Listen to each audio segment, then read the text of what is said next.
खूप छान झालेला आहे। नमस्कार मैत्रिणींनो, आज आपण उपवासासाठी साबुदाणा खिचडी कशी बनवायची तर ते आजच्या व्हिडिओमध्ये पाहणार आहोत। तर आता परवा दिवशी म्हणजे शनिवारी आषाढी एकादशी येत आहे। तर आषाढी एकादशीसाठी साबुदाणा खिचडी कशी बनवायची तर आता आपण ती पाहूया। तर चला आपण आता साबुदाणा खिचडीकडे वळूया। तर तुम्हाला जर व्हिडिओ आवडला तर नक्की लाईक करा आणि सबस्क्राइबर करायला अजिबात विसरू नका नवीन असेल तर। चला मग आता आपण साबुदाणा खिचडी बनवूया। तर त्यासाठी आता मी कुकरमध्ये बटाटे शिजून घेतलेले आहेत। तर हे पहा, आता हे बटाटे कुकरमध्ये शिजून घेतलेले आहेत। तर ते मी आता त्याचे साल्ट काढून घेणार आहे। तर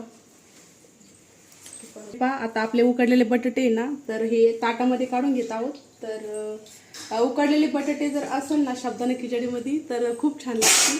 तर म्हणजे बटाटे बारीक चिरून तळण्यापेक्षा बी आणि उकडण्यापेक्षा ना असे जर आपण बटाटे उकडले ना सावताले कुकरमध्ये तर खूप छान लागतात। तर चला आता आपण हे बटाटे सोलून घेऊया। तर मी गार करून घेतलेले आहेत। जास्त गरम जर असेल तर मग बोटाला पोळतं म्हणून। तर हे पहा, आपले बटाट्यांचे कातडे तेव्हाच निघतात म्हणजे आपले बटाटे व्यवस्थित उकडलेले आहेत। सर्व बटाटे आपण सोलून घेतलेले आहेत। तर हे पहा, आपला लास्ट बटाटा सोलायचा राहिलेला आहे। तर आता आपले बटाटे सोलून झालेले आहे।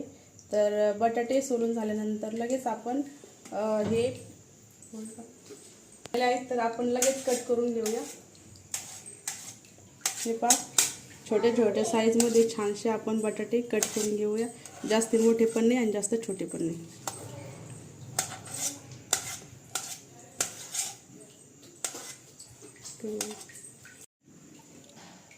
आपण आता गॅस सुरू करूया आणि त्याच्यावरती कढई तापायला ठेवू।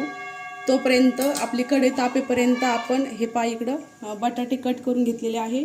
आणि त्यानंतर आपला जो साबुदाणा आपण भिजू घातला होता ना, तर तो साबुदाणा पण खूप छान पद्धतीनं भिजलेला आहे, एकदम मोकळा। तर हे पहा अशा पद्धतीनं।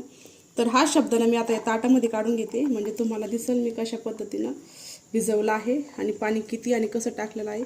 काही काही लेडीज कोण चिकट होतो, तर चिकट न होण्यासाठी माझ्याकडे एक नवीन ट्रिक आहे। तर तुम्हाला नक्की पुढल्या व्हिडिओमध्ये सांगेल। तर हे पहा, आपला खूप छान एकदम मोकळा साबुदाणा भिजून तयार झालेला आहे।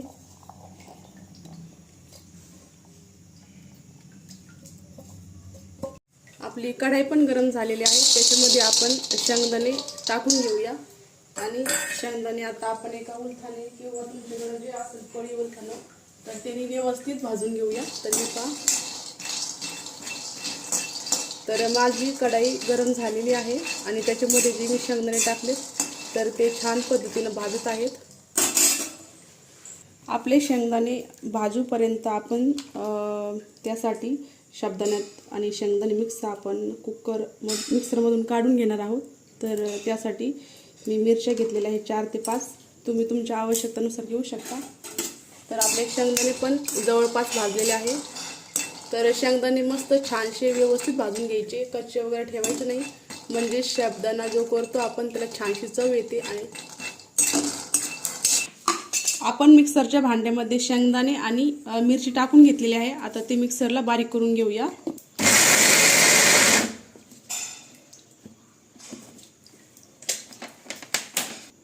आपण शेंगदाणे आणि मिरची बारीक करून घेतलेली आहे।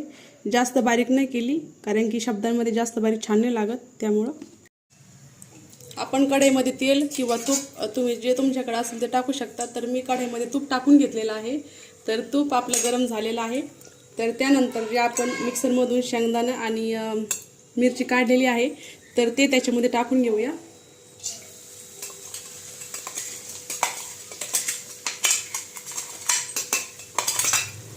तर मी टाकून घेतलं आणि त्याला व्यवस्थित परतून घेते अगोदर। ते झाल्यानं आपण त्याच्यामध्ये बटाटे पण टाकून घेऊया। बटाटे टाकल्यानंतर ते पण त्या शेंगदाण्यामध्ये मिक्स करून घेऊया। ते झाल्यानंतर लगेच आपण त्याच्यामध्ये साबुदाणा पण टाकून घेणार आहोत।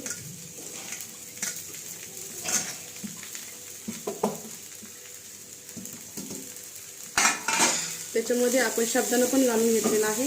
आता आपण थोडासा गॅस कमी करूया आणि हे सर्व व्यवस्थित मिक्स करून घेऊया. जास्त फुल जर गॅस केला तर आपला साबुदाणा खाली लागू शकतो, व्यवस्थित परतत नाही. त्यामुळं थोडा गॅस कमी करायचा आणि मस्त मंद आचेवरती आपला साबुदाणा परतून घ्यायचा.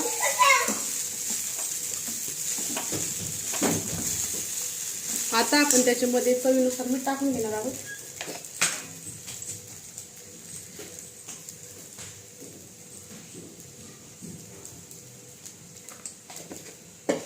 आता मी साबुदाण्यामध्ये मीठ टाकून घेतलेलं आहे.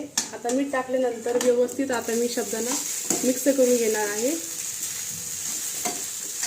तर आता आपल्या साबुदाणा खिचडीला मस्त छानसा रंग यायला सुरुवात झालेली आहे. आणि तेलापेक्षा पण तुम्ही जर साबुदाणा खिचडी जर तुपात जर बनवली ना तर खूप सुंदर होते, खायला पण छान लागते. फक्त तुपामध्ये जर बनवली तर लगेच ताबडतोब गरम गरम खाऊन घ्यायची. तुपात जर बनवली तर नंतर ती थोड्या वेळाने जर गार झाली का तर मग तूप ते साबुदाणा कडक होतो. त्यामुळं तुम्ही जर बाहेर कुठं न्यायचं असेल साबुदाणा खिचडी तर तुम्ही तेलातच बनवा आणि ताबडतोब जर खायचं असेल तर मग तुपात बनवा. कढईवरती ताट ठेवलं आहे साबुदाणा खिचडी आपली परतण्यासाठी. तर तोपर्यंत आपण थोड्याशा गप्पा मारूया. तर तुम्हाला जर आपली साबुदाणा खिचडी जर आवडली तर नक्की लाईक करा मैत्रिणींनो.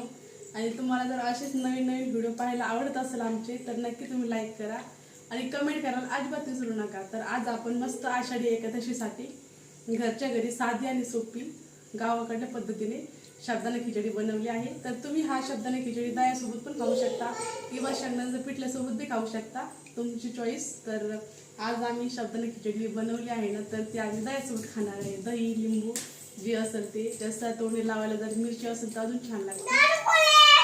तर चला आता आपण पाहूया आपली साबुदाणा खिचडी परतली की नाही.